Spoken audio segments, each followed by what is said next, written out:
Crafty friends, welcome to Crafty Chaos again with part 2 of the bonus videos, and this is to make the cutlery holder as shown in Facebook. And I didn't actually start this one from scratch, it actually came from a file, the pillar box, that's already available as a free canvas project. So all I did was clicked on to edit it onto the mat, so that will bring on the pieces. So if I click on the pieces that I want, it's not this bit that I want, it's just the box itself. And it says it will import it to the mat so that I can edit it, and that's what I want it to do. So that will open us up on a page with that in tow, if you will. So what I'm going to do now is bring on my original sort of project so you can see what it was looking like. I'll just move this one off to the side and I will bring this one on. Now, as you can see, not that one. That one's the prototype one, just bear with. That's the one.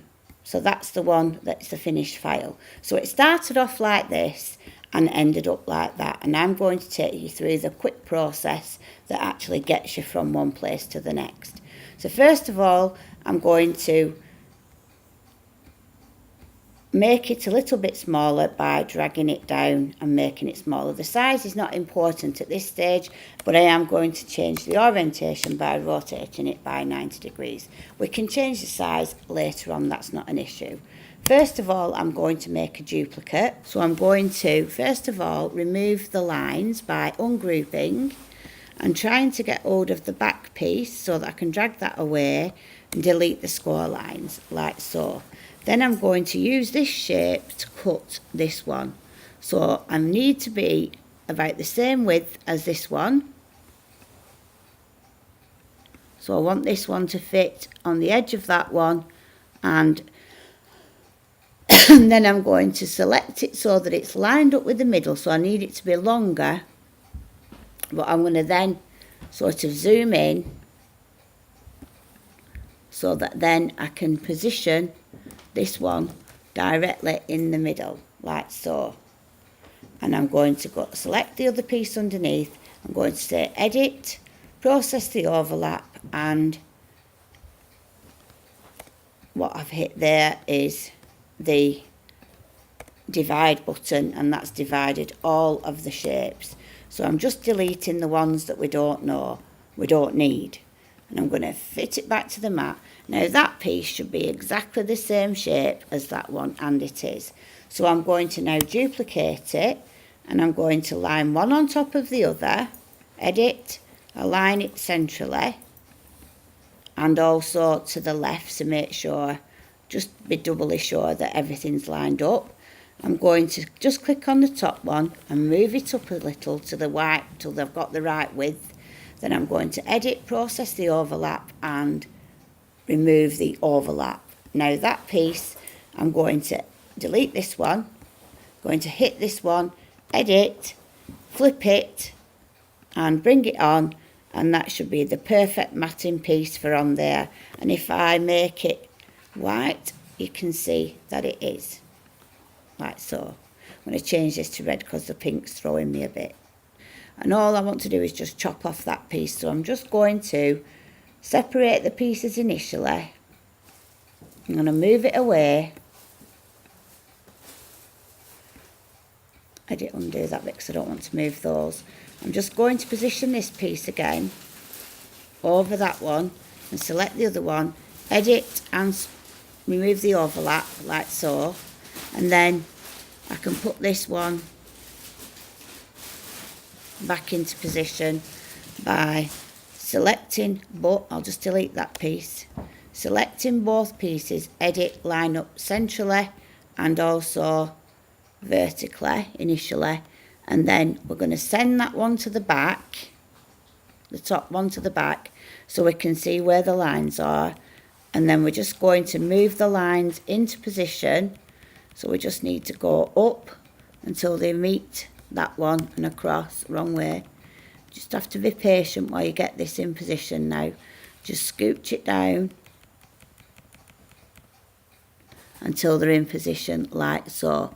So it might be that you've got something overhanging here, and if that bothers you, you can click on the line zoom in, and you can zoom in so you can actually see what bit's hanging over, and if you wish you can drag that down so it's not as long, and then do the same on that side so it's not going past your panel like so. Then view, fit to mat, and then all I did was selected it again, edit, and grouped it. Now that piece, when I bring it to the top again now, because the last piece you were working on is always the one for comes to the top, so that's the piece for there. And then all you need is one that's a similar width as a rectangle that's going to fit at the top, so it doesn't have to be precise but thereabouts, and it doesn't have to be spot on. It doesn't matter if it's a little bit wider, because you can always trim it off once you've got it stuck on. It's better to be a little bit too long than too short, and that's how I did that. So that's created the open top, because we want the bottom sealed so that the cutlery don't slip right the way through, but we want the top open so that it slides in. And the final thing then is to just make the belt. So I did that by bringing on another rectangle, so I'll just duplicate the one we've already got, and I did make this wider so that I could actually fit it and then trim it so that I knew I'd had plenty and it was wide enough. I made it black. I then brought on sort of the rounded rectangle, this one, and I shrank it down. No, it wasn't that one actually, was it? Yeah, it was. And then I duplicated that one and I shrank that one down even more, positioned it in the small one in the big one, lined it up, editing centrally and vertically, and then edit, process the overlap and subtract.